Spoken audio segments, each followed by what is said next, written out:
Hi everyone. Welcome to the silence that speaks louder than words. No voiceovers, no dialogues, just glances, shadows, and what they left behind. This is not just a story.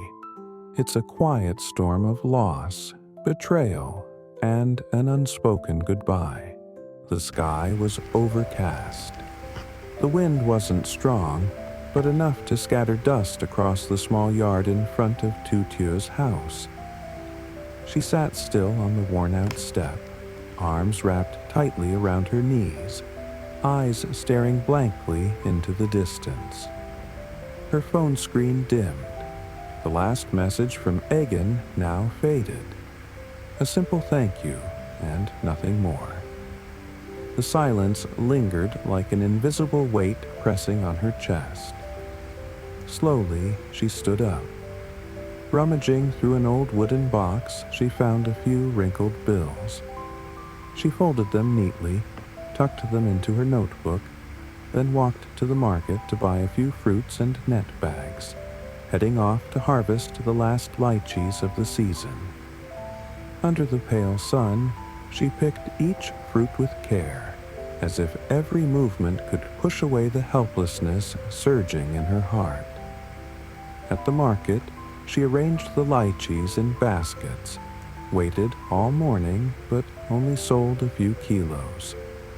People walked past, unaware of the quiet desperation in her eyes.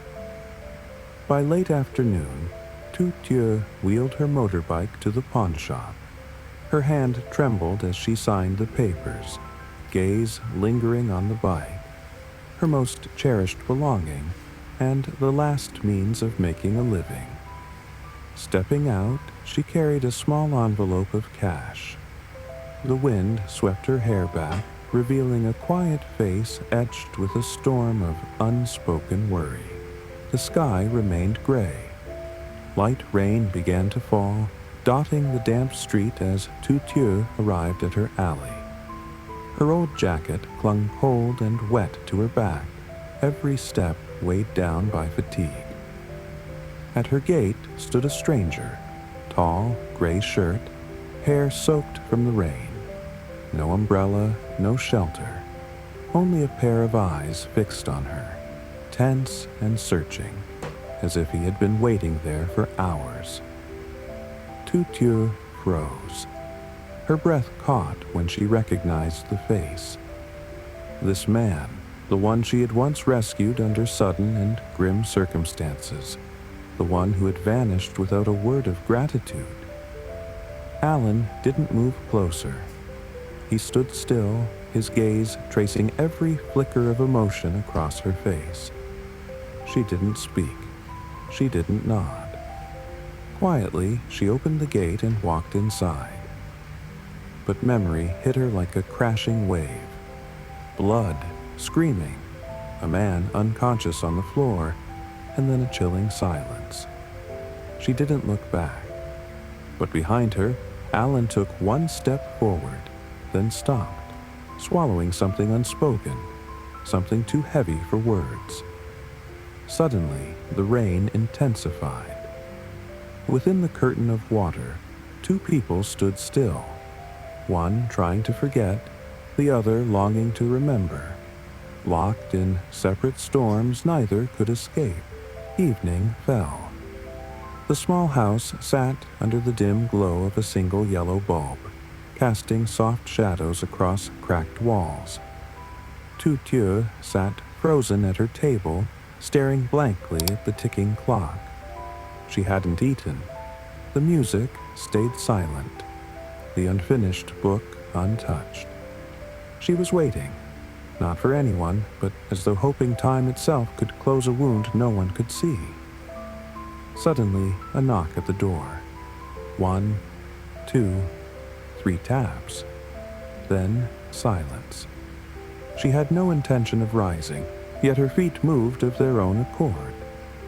She opened the door. Alan stood there, shirt still damp, hands gripping an old cloth bag. Without a word, he slowly placed it on the ground and unzipped it. Inside, stacks of money, a few worn pieces of jewelry, and a crumpled hospital slip.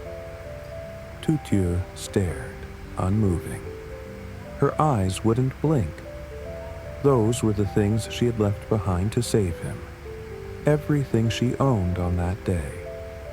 Her hands trembled, not from surprise, but from realization. All this time, she had been forgotten. Alan lowered his head, but Tu Tieu didn't reach for the bag. She simply stood there beneath the faded yellow light, her gaze turning colder, freezing the last fragments of trust she once held. Night deepened.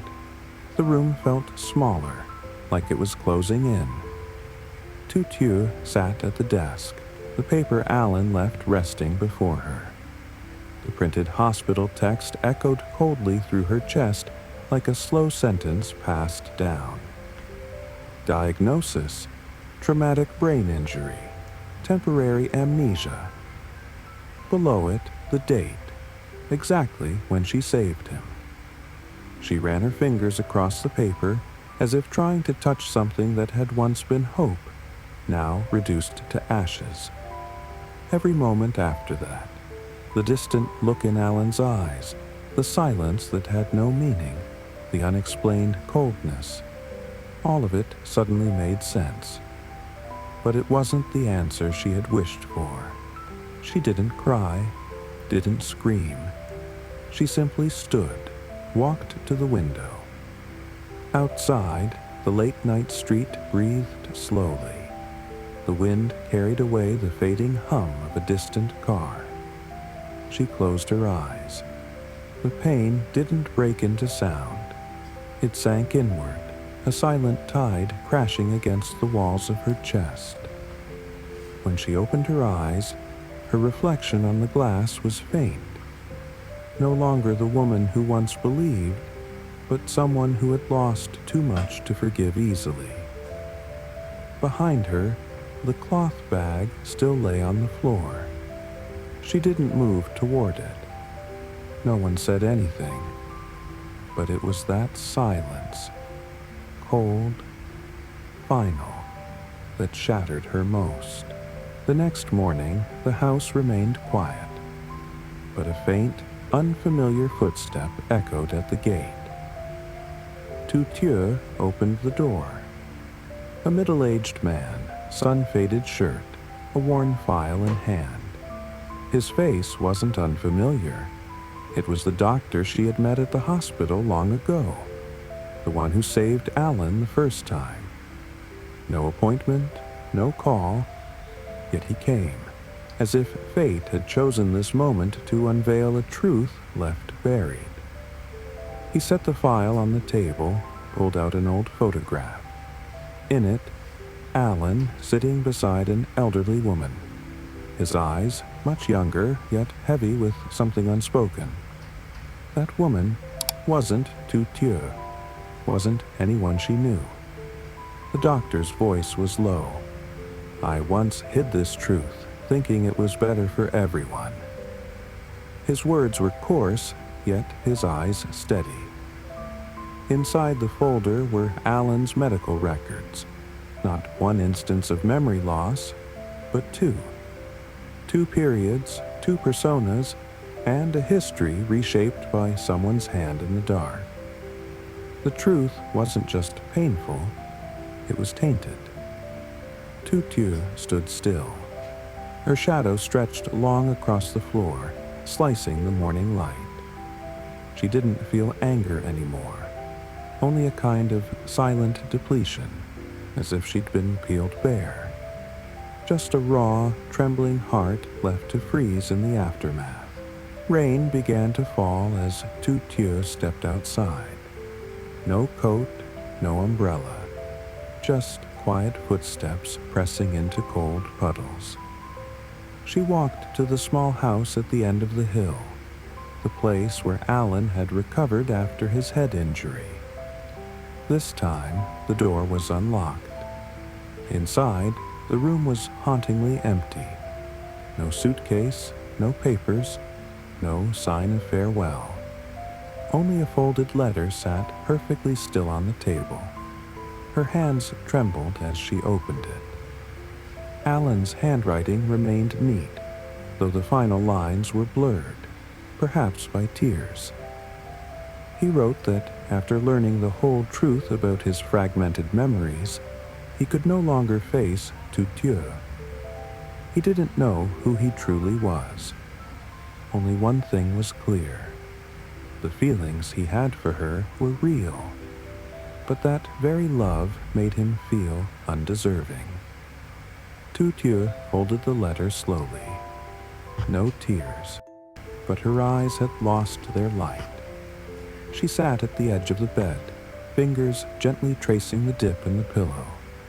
Still warm. She hadn't asked him to stay, and now she couldn't chase after him. A love that once saved them from the brink had become the reason they let go. Outside, the rain didn't stop. Each drop cold, sharp, like an unspoken goodbye. That morning, the house was unusually quiet.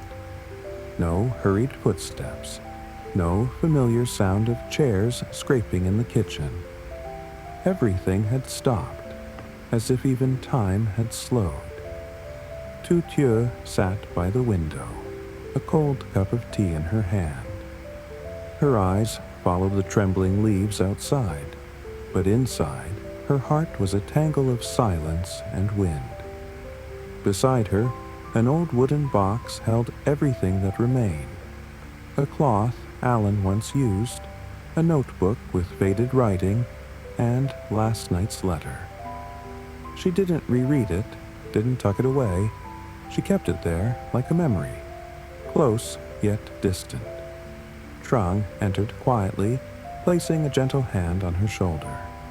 No questions, no words, just presence. It didn't erase the pain, but it eased the loneliness. Tu Tieu closed her eyes, letting the breeze thread through her hair, letting the stray chirps of birds soothe something deep within. She didn't know what tomorrow would bring. She no longer searched for answers. She only knew she had lived, truly loved, and truly lost. Outside, sunlight crept in, fragile like a whisper of hope. Not blinding, not bold, but just enough to remind her. The sky, even after storms, still carries a hint of blue.